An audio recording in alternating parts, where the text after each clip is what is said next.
But how else can we explain these terrible deaths? Von Eltz last night, 5 others before him. That's 6 within as many weeks, Inspector. Our friends, neighbors that we'd known for years, drained of their life's blood, found dead in bed, lifeless skeletons of skin and bone. Vampires are at large, I tell you, vampires. Malignant demons who issue forth from their graves in the dead of night to attack their victims and drink the blood from their veins. Gotten Himmelbrecht, Schneider, don't jest. That blood-sucking legend belongs in the same category with werewolves and all other peasant superstitions. But the bats, man. The bats. God, yes. Big ones, so. Oh, now we're switching to bats again. There was an epidemic of giant bats in Klein Schloss in 1643. And at the same time, there was an outbreak of vampirism. Rot. Why, this record from the town archive proves it. Says it, not proves it. Well, I'll show you. Now, here it is. And on this day was von Hausmann hanged from a gibbet in the public square after being convicted on a proven charge of vampirism. And on this same day, there did occur the departure of the bats. Thousands of horrible flying creatures which infested the town for weeks. And on the night of this same day, February 13, in the year of our Lord, 1643, was there a stake driven through von Hausmann's heart and his head cut off with a grave digger's shovel. There. Well, all the records in the world can't make me believe in vampires. There are blood-sucking bats, yes. In South America, thousands of miles from here, but not in Kleinschloss. But bats fly. They could fly here. You saw the bodies. All of them. 2 wounds on the neck, right at the jugular vein. 2 wounds on the neck, pierced and spread apart just as if 2 fang-like teeth had bitten through the flesh and right into the veins.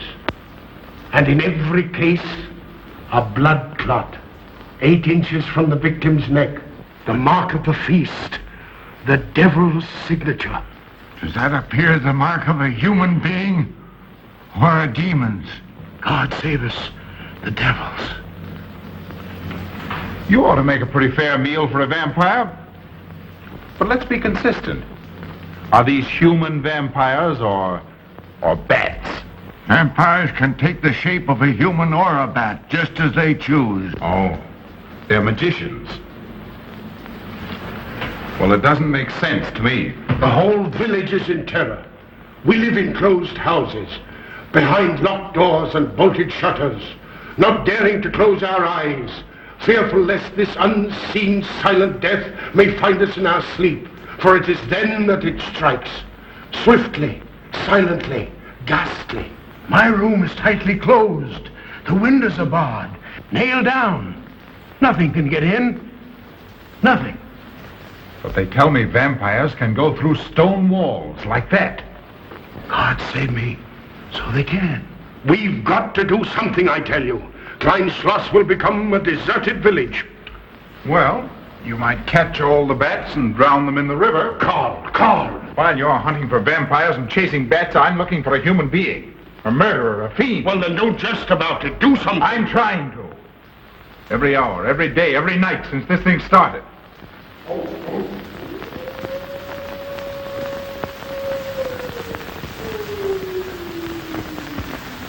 Do you hear it?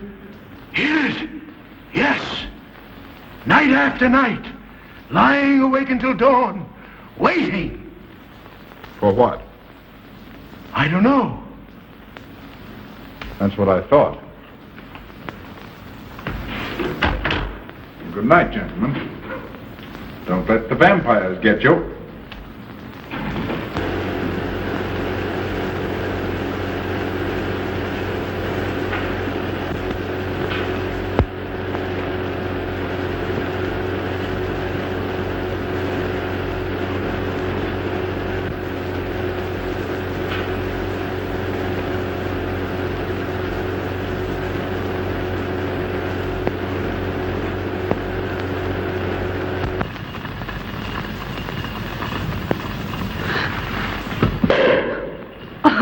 Are your kisses dynamite? Don't you like my kisses?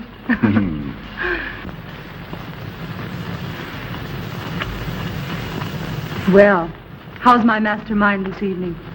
Well, if you want the truth, not so good. The Burgermeister and his Grand Council still stick to the vampire theory. Stick to it. Huh. They're quoting history to prove it.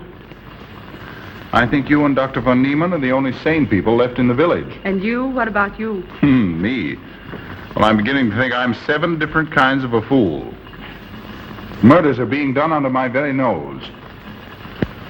I must be as blind as the bats themselves. I can't find a single clue. Oh, but you will, Carl. You will. Well, I haven't. Oh, Ruth!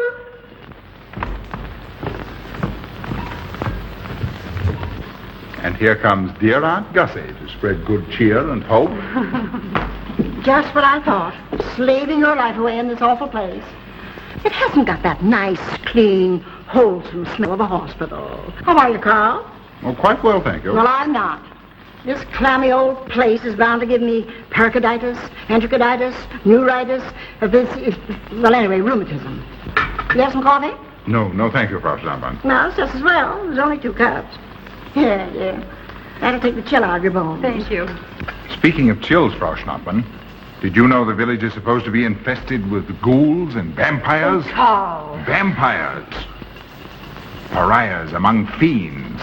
Demoniacal creatures with huge canine teeth who bite deeply into the necks of their victims to quaff and gorge on blood.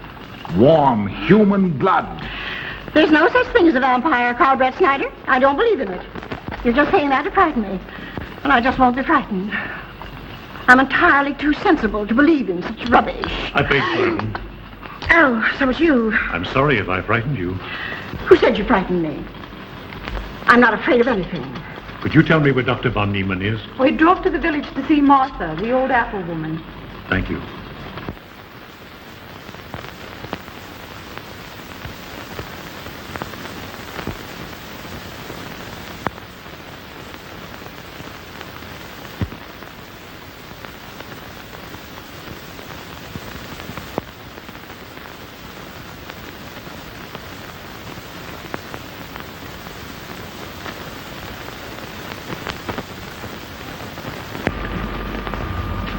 Is this what Dr. Haupt prescribed?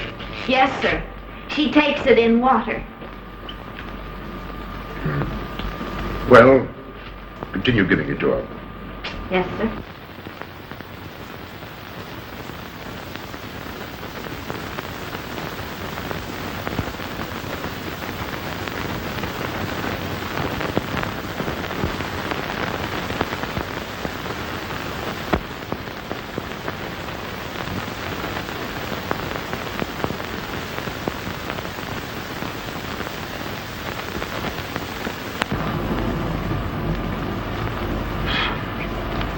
It's stifling in here.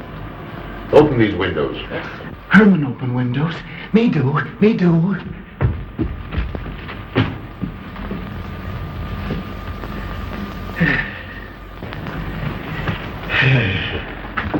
Well, she'll sleep well now, poor soul.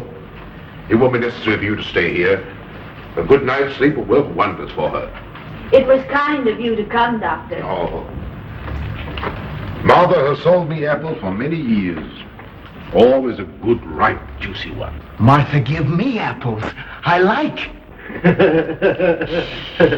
Oh, Josephine. Oh, good. She wants her cross. Herman get. Here. Now, there. For Martha. There. No. She won't let it out of her sight. A terrible experience. To be attacked by a giant bat is enough to shatter anyone's nerves. She talks about it all the time. How it flew in her face and tried to sink its teeth in her throat. No.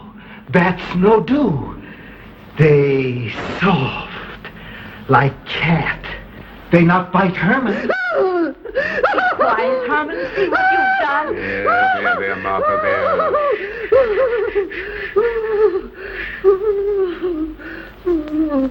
She'll be all right. If she isn't, let me know. Thank you for coming, Doctor. That's all right. Good night. Good night. Run along, Herman. You can see Martha tomorrow. Oh.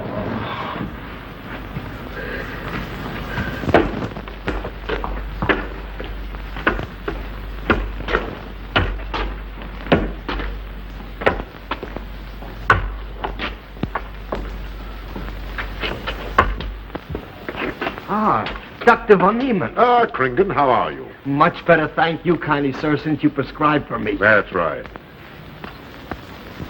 Go to bed, Herman. Go to bed. You shouldn't be prowling around the streets. Dangerous. Oh. I'm afraid. Afraid? Afraid of what, Kringen? The bats, sir. Big giant bats with wings like an eagle's. You saw this bat, you say? I saw it swooping down the street. It came directly for my throat, sir. When was this, Kringen? Last night when they came to take Von Eltz. It was a big monstrous thing. I saw it leap across the alley and into a window. I ran just as fast as my legs could carry me. You said nothing about this? There's enough fear in the village already. Maybe I should. Maybe I should. I will. I'll tell the Burgermeister. Yes, Kringen. That's the thing to do. No. Bats good. They not hurt Herman. He plays with them. You no tell. No. No. Go to bed, Herman. Go on, go to bed. You say he plays with bats? His garret is filled with them. He makes pets of them. That's odd. Very odd. Maybe he's it. Herman prowls around the streets all hours of the night, just like an animal. Maybe he's the vampire. Now, don't start any gossip of that, Kringen. Heaven only knows where it might end. Good night. Good night, sir.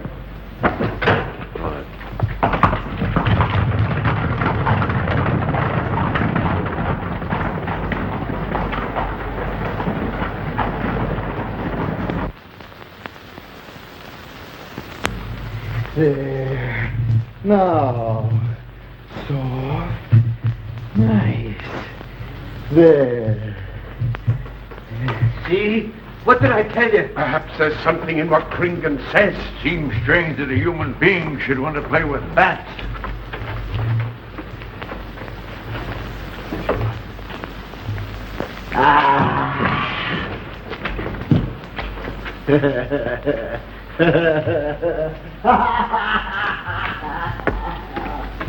He isn't human, I tell you. He's in league with the devil.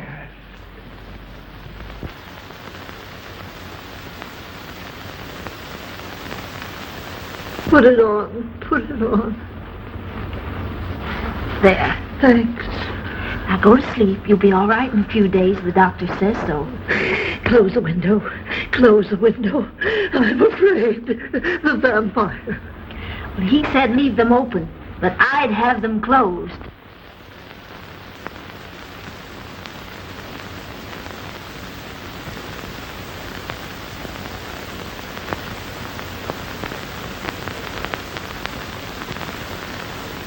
Do you want the light? Leave the light. I'm afraid. Well, I can't blame you for that either. I'll turn it down a little. Good night. If you want me, just pound on the floor. Yes. I'll hear you. All right. Good night. Good night, Martha. Oh.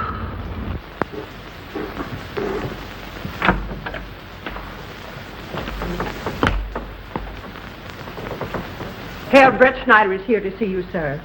He's in the laboratory with Miss Burton. Oh, thank you.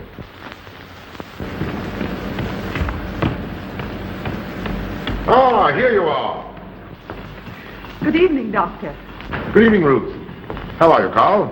Well, I'd feel a lot better if I could find a solution to these murders. You don't believe in this vampire theory, then? Of course not. Do you? There are many strange happenings, my boy. Many mysteries beyond the power of the human mind to comprehend. Have you a theory which might explain these deaths? Well, I'll be pleased to discuss it with you, but not now. I have some very important work to do. Well, tomorrow, then. Tomorrow? Yes, perhaps. We'll see. Oh, this isn't so important, Miss Betty, that you can't let it go till tomorrow. All right, thank you, Doctor. Oh, how about Martha? Huh? Oh, nothing serious. Just a case of nerves, that's all. Good night. Good night, Doctor. Good night, Carl.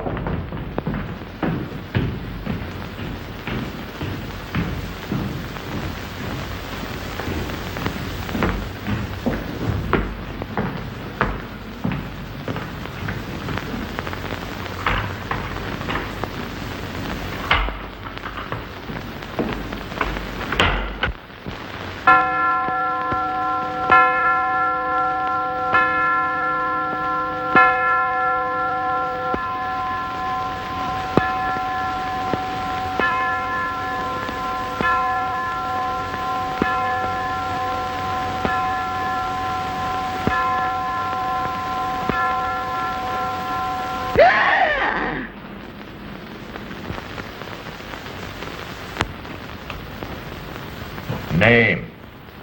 Martha Muller. Age. I don't know. Cause of death. Like all the rest. The vampire. Yes, that's so. When I said I was going to tell you, his eyes glowed up like coals of fire. His hand reached out towards me, as if he were going to sink it into my throat. And weigh this well. He never works and never begs, and yet he appears well-fed always. That's so, he does. Well, what does he live on, then? I'll wager it's as Kringen says. And my woman was in Martha's room tonight when Herman put a flower in her hand. Strange business, if you ask me. Mighty strange. I hate to be in your shoes, Kringen. Yes, after what happened tonight, I'd lock myself in my room and pray God to protect me from the devil.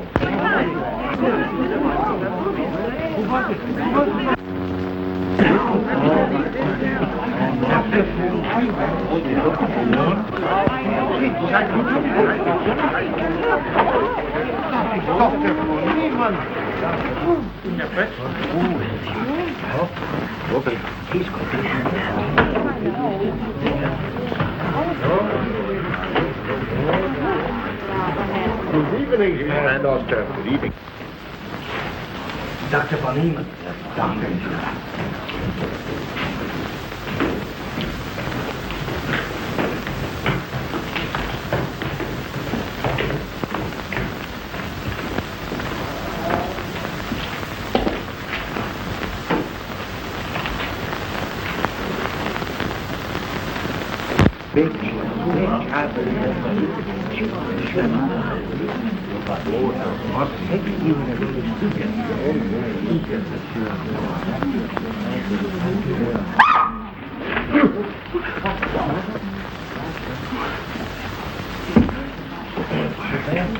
Vampire.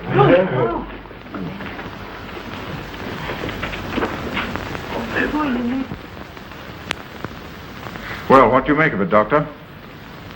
Are these two wounds similar to those found on the other bodies? Dr. Haupt can answer that for you, sir. Yes, they were the same in every case. This is a strange condition, Carl. So strange that I doubt the evidence of my eyes. What was your conclusion, Haupt? I diagnosed the wounds as having been made by needle-sharp teeth. Punctures are clean cut, penetrating into, but not beyond, the jugular vein. Do you mean to say that you also believe they could have been made by teeth? Frankly, I do. Ah, you see, Brett Schneider? What kind of teeth, Doctor? An animal of some sort. It's hard to say. The fangs of a wolf, perhaps. A werewolf. Could they have been made by, well, a bat, for instance? A certain species, yes. There are vampire bats. Dr. William Jamison, who explored many of the tributaries of the upper Amazon, states that blood-sucking bats do exist. He further asserts that the victims often become blood drinkers themselves, citing a case in which he saw a native tortured to death on an anthill by his tribe brothers. They swore he had become a human bat, and, states Jamison, he confessed it. Do you mean to say that such a thing as a human vampire is possible? Who can say? Historic records would have us believe that an evil soul, assuming there is such, can take any shape it pleases. So why not into that of a human being? Eh, Carl? Why not? Have you any literature on the subject, Doctor? Yes, I have many interesting volumes on my shelf that might prove very enlightening. I'll be glad to show them to you. I don't mind admitting that I'm up a tree. Stumped. Well, we'll see what can be done, my boy. No, Herman. This is no place for you. Go away, my boy. Go away. Good night, John. Good night, Doctor. Good night, Hal. Good night, Doctor. In the morning, Carl. Thank you, Doctor. I'm sorry to have dragged you out at an ungodly hour. Oh, that's all right. That's all right.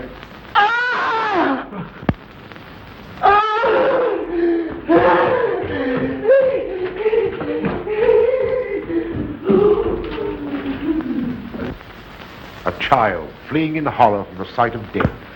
There goes the vampire. Arrest him. Lock him up. Kill him. Has the entire village gone mad? Herman wouldn't harm a baby, and you know it. I've walked the streets of this village for over 40 years, but tonight's the end. He knows that I've told he plays with bats. He knows that I saw him sneak into Martha's house just before midnight. Perhaps he was taking her another flower, Kringle. The boy brought her one this evening while I was there. He killed her just like he did all the rest. And now he's going to kill me. Unless he's killed an stake driven through his heart, I'm a doomed man. He'll kill me. He'll kill me. I'm doomed. He'll kill me. He'll kill me. I'm a doomed man. He'll kill me.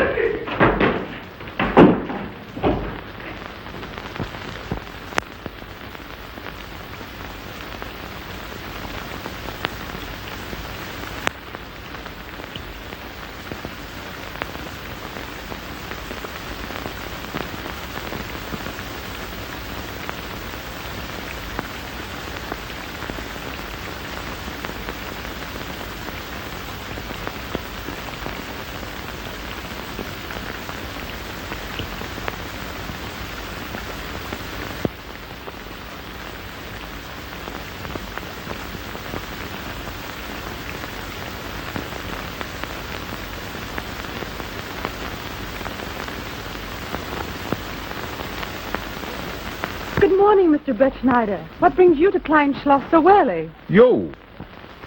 Fibber, I heard the doctor tell Georgiana he expected you. I knew there was something else.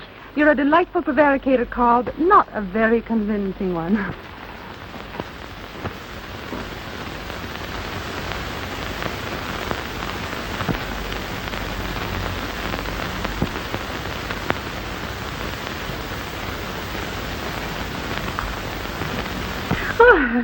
You don't mind me using your stethoscope, do you, Doctor? Not at all, Frau Schnappen. But what seems to be the ailment this morning? What's that? Oh. What seems to be the ailment this morning? Well, Doctor, I am positive that I have valvular leakage of the aorta. Or maybe it's the right ventricle. There is something wrong with my heart. I can hear it beat, thump, thump, thump, thump, just like the book says.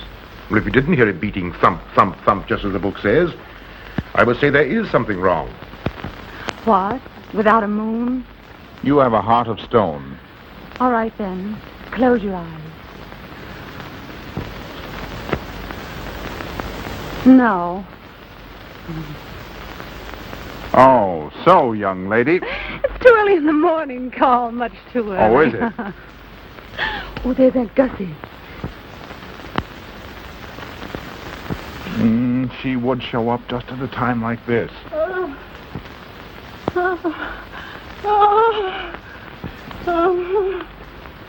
Aunt Gussie, what's the matter now? I have palpitation of the auricular, ventricular, and mitral valves with a cardiac tendency. You mean your heart's beating? Of course it's beating. Dr. Von Neelan tried to assure me, but I know it's serious. I'm liable to go just like that. Did he prescribe for you, dear? Yes, monacid ester, salicylic acid. You mean salicylic acid, don't you? Salicylic, help me. My heart is much quieter. Hello, Carl. Hello. Oh, Carl, you'll be good to her when I'm gone, won't you? Yes, of course I will, Frau Schnappmann. Well, I'm not gone yet. You can't marry her unless I say so. Don't forget that. Oh, my heart. There, Auntie, you'll be all right. Just rest a while. What you need is... What? Rest, dear, and quiet.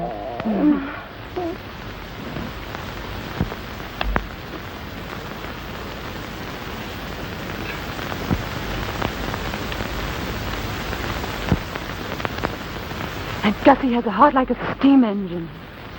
Come on.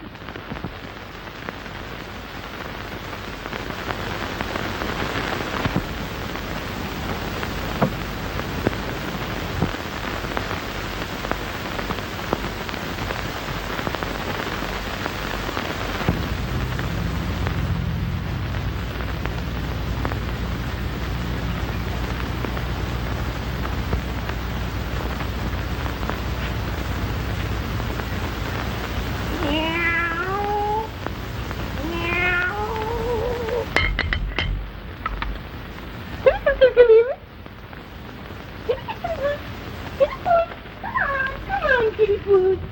baby. Come on.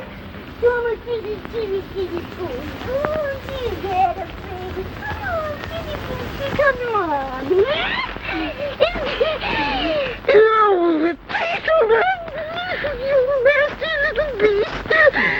Oh.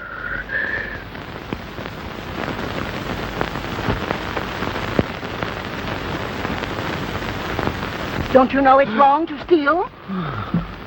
You've cut yourself. See? Blood. Yes. Stop it, stop it. No hurt me. No hurt. Oh, you poor thing. Now, you wait right here, and I'll run in the house and get something for that finger. A subcutaneous wound like that might easily result in a tetanus infection. Tetanus. Tetanus. Lockjaw.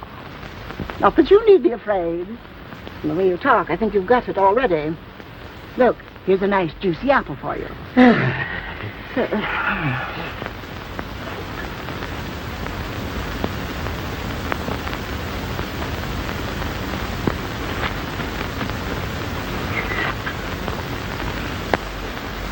Ah, this is it. Traits sur les impressions des esprits et sur les vampires by Augustin Dom Calamé in 1746. Let us suppose that these corpses do not actually stir from their tombs, that only the ghosts or spirits appear to the living. Wherefore do these phantoms present themselves, and what is it that energizes them? Is it actually the soul of the dead man which has not yet departed to its final destination? Fiddlesticks. Now, how could a corpse buried under 4 or 5 feet of earth get out to do any such foolishness? I don't believe it. It's a fair question, Doctor. How could it? Well, according to accepted theory, the vampire dematerializes its body and reintegrates it outside the grave. It's a good explanation, if you can believe it. And while I'm standing here listening to all this rubbish, there's a poor man in the garden in danger of a tetanus infection. Now, what should I do for him, Doctor? Shall I apply mercurochrome or 2% solution of bichloride? Well, either will do. Get some gauze and some mercurochrome. Thank you, Doctor. I'll wait here. Difficult to believe, isn't it? It's impossible to believe. And yet, it would explain these deaths, wouldn't it? Ah, Brett Schneider. Pardon our intrusion, Dr. von Niemann. But after what you saw last night, you'll be interested in this as well. Well, what's happened? Gringen was found dead an hour ago, with the 2 punctures in his neck and not a drop of blood in his body. And what's more, Herman Gleib has disappeared. What? Now you're convinced that we were right and you were wrong? That'd be proof enough for anybody. Gringen said Herman would get him, and he did. Well, Brett Schneider? I appoint you my deputy. Organize a searching party and comb this countryside from one end to the other. Find Herman Gleib and bring him in, but don't harm him. Do you understand? What good will that do?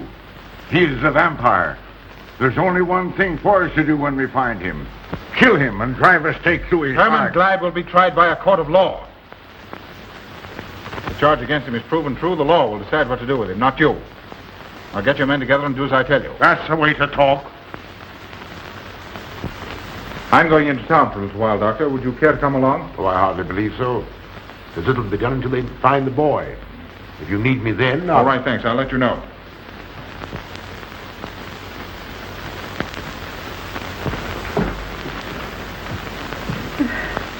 I feel I was going to faint. Oh, there, Auntie, there's nothing here to be afraid of. Here comes Amo with your mercurochrome and bandages. Run along now and take care of that patient of yours. Oh, heavens, I forgot all about him. Oh, my heart. Oh. Poor Auntie. She's had every ailment in the book.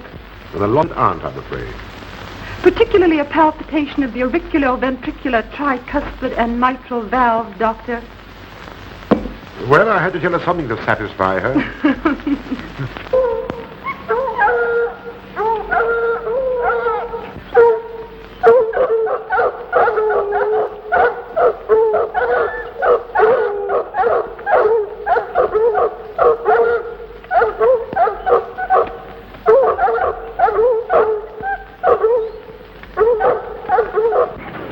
Come on, men. Come on. We've got him. He can't get away from here now.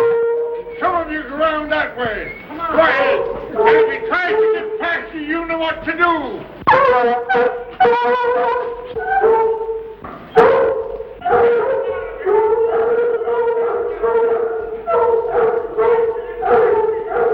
Come on, man. Get out of here.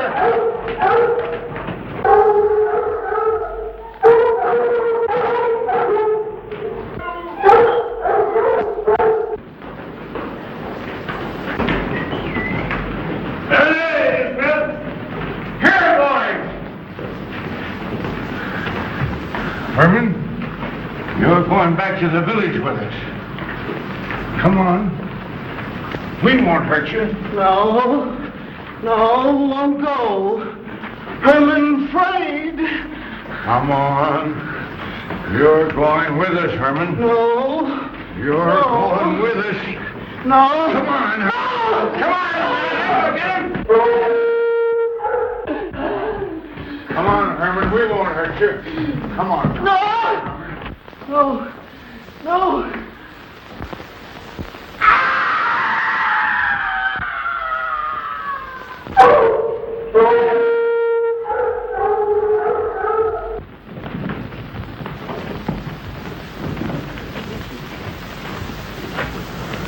Come, that settles him. Yes, let's go. We're coming down the road.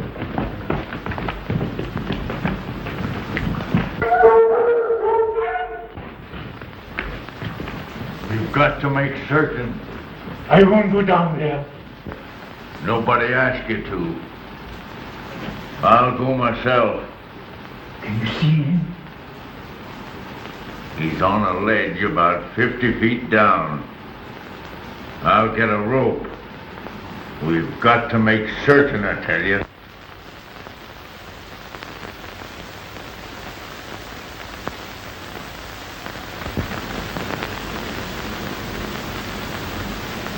You must be careful, Emil. Very careful.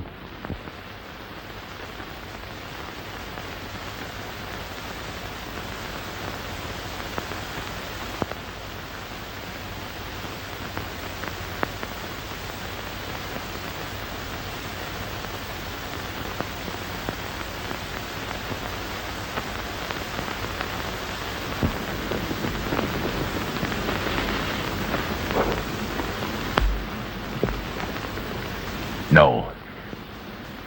It must be. She's no better than the rest.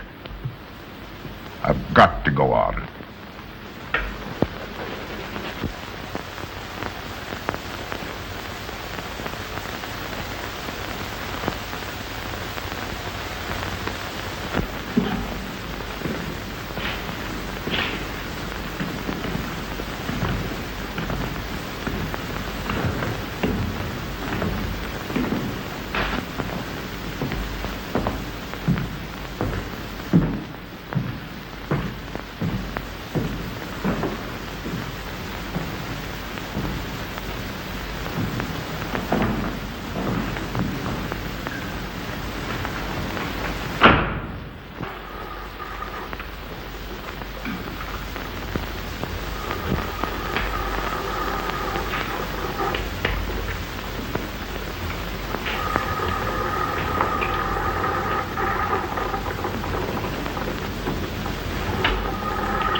Doctor. Good evening. I'm sorry to have to disturb you, Doctor, but we simply couldn't make Georgiana hear the bell. That's quite all right, my dear.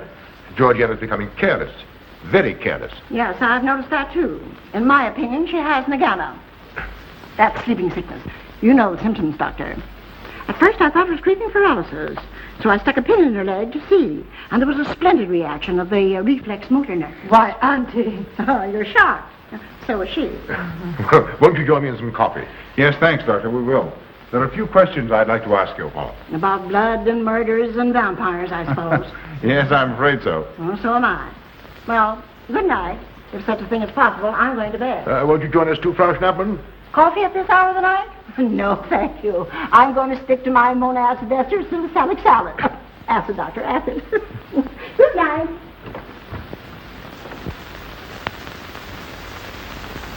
What's the news in the village, Carl?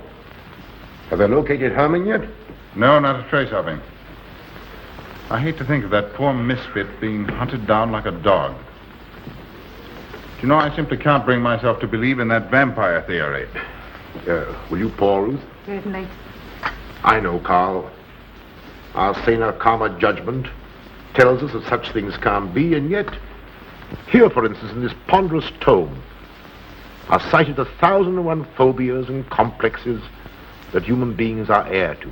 Some of them are strange, more untenable even than werewolves and vampires. Could I have some more, please? You drink entirely too much coffee. That's my one weakness. And also my excuse for tolerating Georgiana's laxity and other things. She does know how to make good coffee. Thank you. She brings it to me every night at exactly 10 o'clock.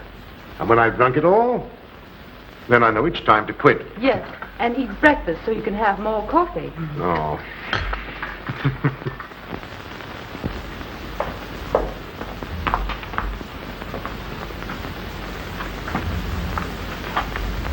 Georgiana, you mustn't lie like that. You'll get yourself a jar to cool it. No, sit next. Georgiana.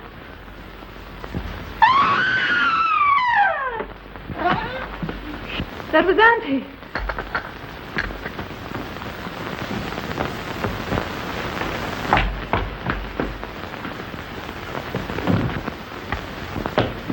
Auntie!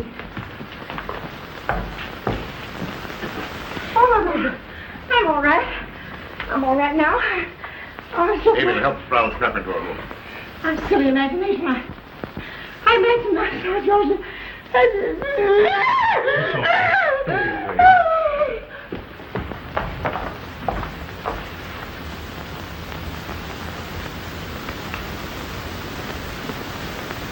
The same 2 wounds, Doctor. And my last words to her were angry ones. A petulant reprimand for being late with my coffee. What time is that? About 2 or 3 minutes after 10. She's been dead then about 45 minutes. Bloodless like the rest. It passes all belief. Ruth's aunt saw Herman Gleib in the garden this morning. Could it be that he...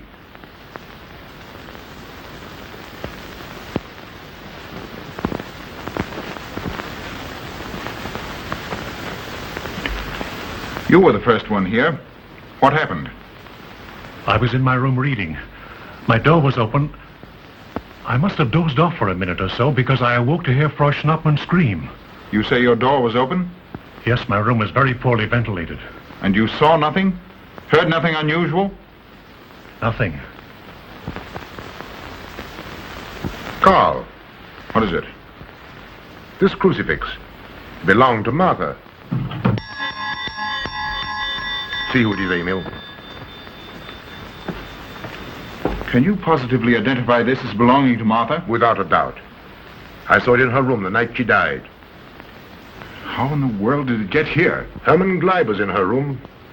He had that crucifix in his hands. And Herman was here today. Maybe here now, for all we know.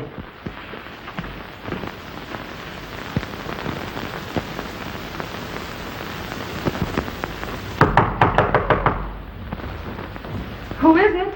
Oh. How is she? She's had a real shock this time, but she'll be all right. I'm putting her to bed. Leave her there. Don't let her out of this room. And don't you leave it either. Well, what do you mean? It looks as if Herman Gleib is the killer after all. It's possible he may be hiding here in the castle. Well, what makes you think so? I'll tell you later. Stay in your room and keep your door locked. Don't worry about that.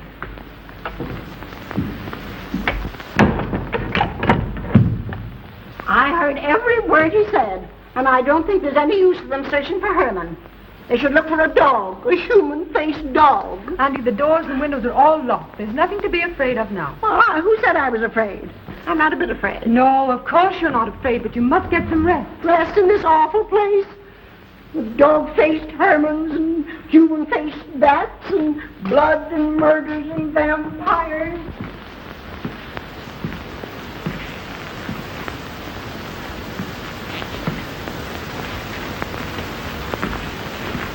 Find anything, Carl? There's an unbroken cobweb in that window. If Herman did it, he came through the door. He must have. And yet I don't understand how he could find his way up here without us hearing him. Yet Amy was asleep, and I was in the library. Yes, he could have done it. The facts all point to it.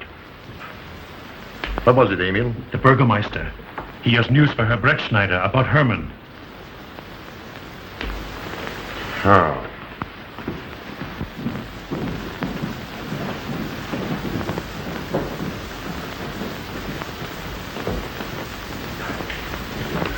Pardon the intrusion, Doctor. Pardon the intrusion. I knew Carl was here, and I thought you wouldn't mind if I ran in to tell him the news. About Herman? Yes.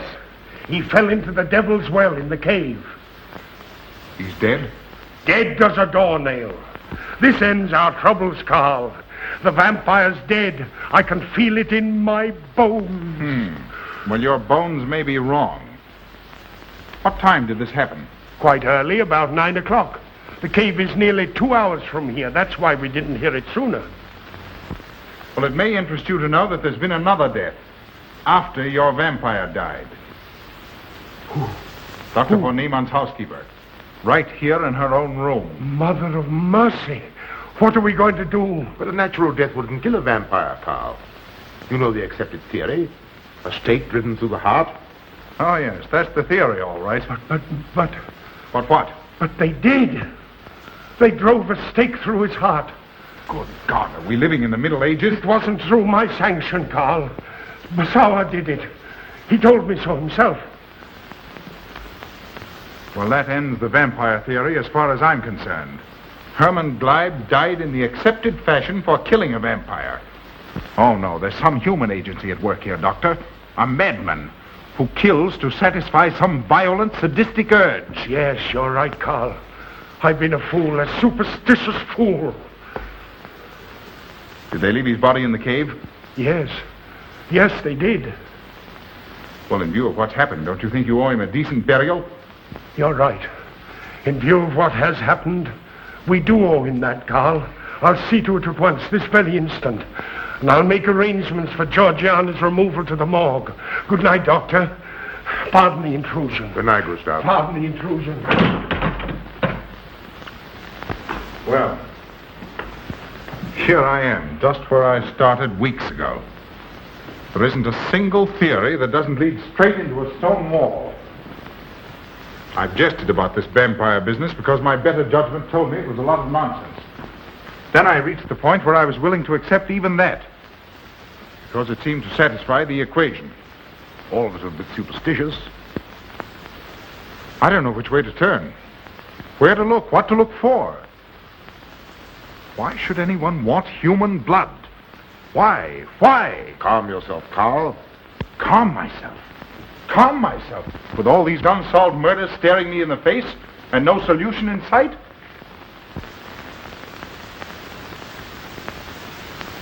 How much blood is there in the human body, Doctor? About 6 liters, approximately. Can you think of any purpose for which that amount of blood might be used? No. Not even in transfusion. That's the point which stops me. There isn't any other use for human blood. Murderers leave clues. And these atrocities are murders, Doctor. Those simple fools in the village can believe what they like, but you and I are sane thinking people. And you know and I know, Doctor, that these are murders. The last one was done here. In this very house, right under this roof. All right, I'll start here. I'm going over every foot of this place, both inside and out. Nobody, sane or insane, is clever enough to get away with murder without leaving a clue of some sort. And I'm going to find that clue. Oh, come, Carl. You mustn't let your nerves run away with you. Here. These will help to give you a good night's sleep. If there are any clues, they'll be here in the morning when your nerves are calm and your mind is clear. Take my advice and go home and rest. I imagine 1,000 demons were after me as I came down those stairs. Ruth, didn't I tell you to stay in your room? Yes, but I wanted the doctor to come up and quiet Auntie. You know, it isn't her imagination this time. Of course, Ruth, I'll come right away. Take my advice, young man. Go home and go to bed. Good night, Carl. Good night, Ruth.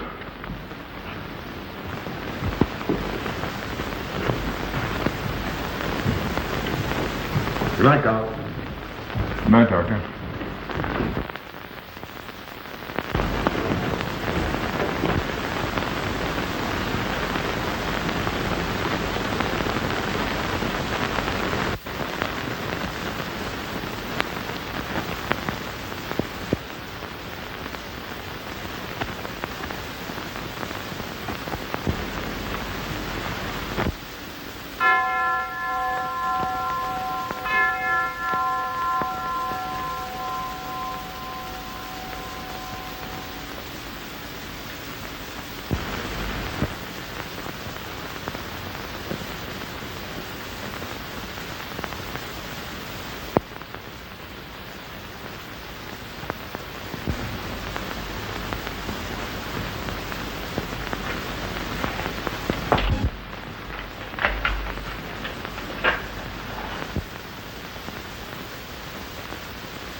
If his lights are on, you must wait, Emil.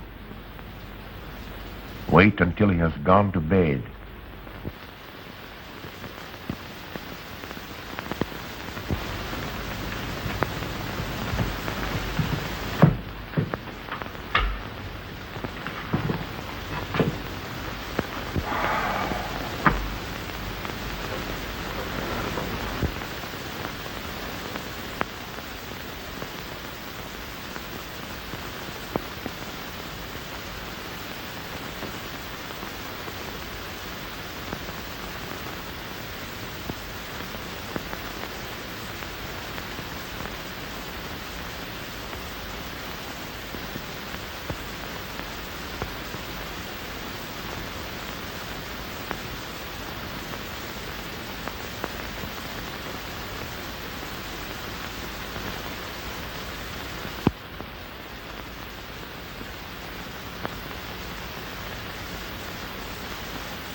Handle him as you did the others, Emil. You are strong. Very strong. I am waiting for you. Waiting for you to bring him to the laboratory.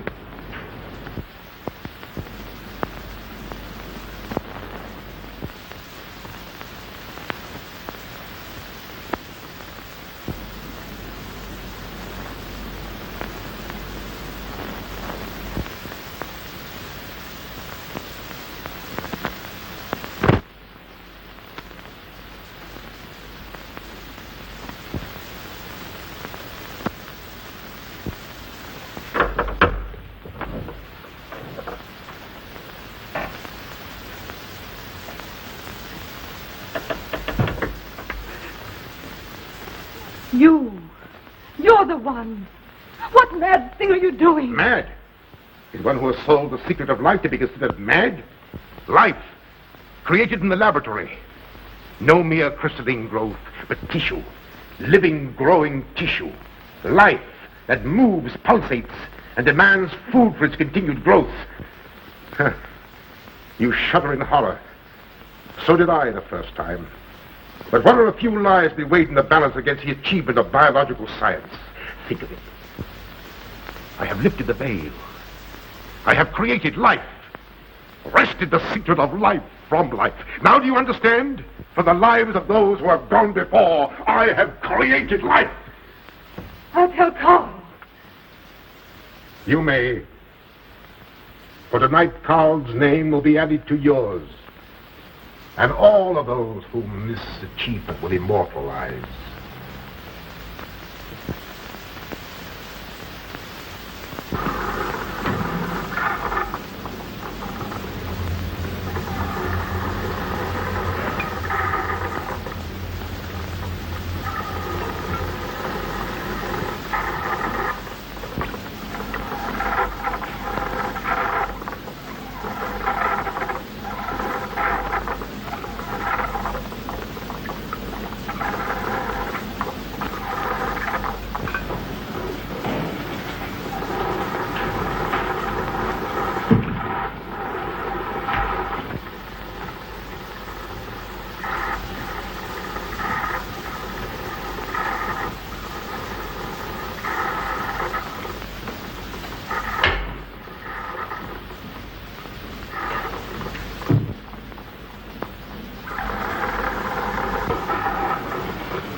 I didn't take your sleeping tablets, Doctor.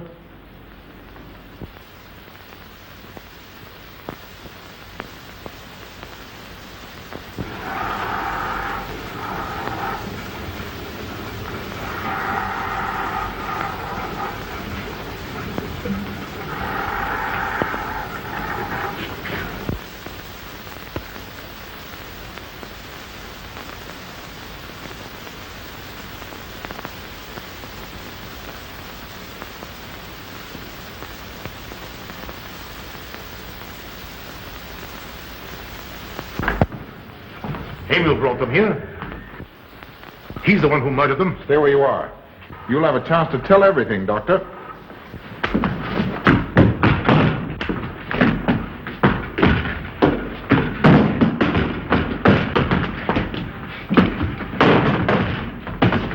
I'll take care of von Niemann. Get her out of here.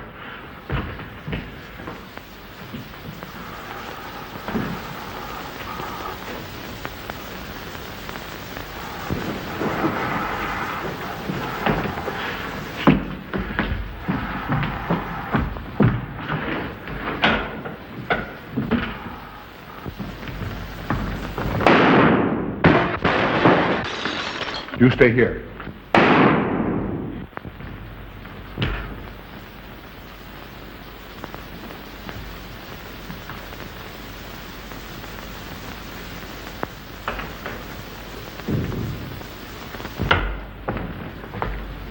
Von Niemann and Emil. Doctor! Dr. von Niemann! Carl, she mustn't see them. Where is Dr. Van Neelen? I must see him immediately. Aunt Gussie, you can't. He can't be disturbed. Oh, but I must see him. I simply must. And that hydrous magnesium sulfate he gave me is affecting me most peculiarly. You'll pardon me? Hydrous magnesium sulfate. Well, that's Epsom salts.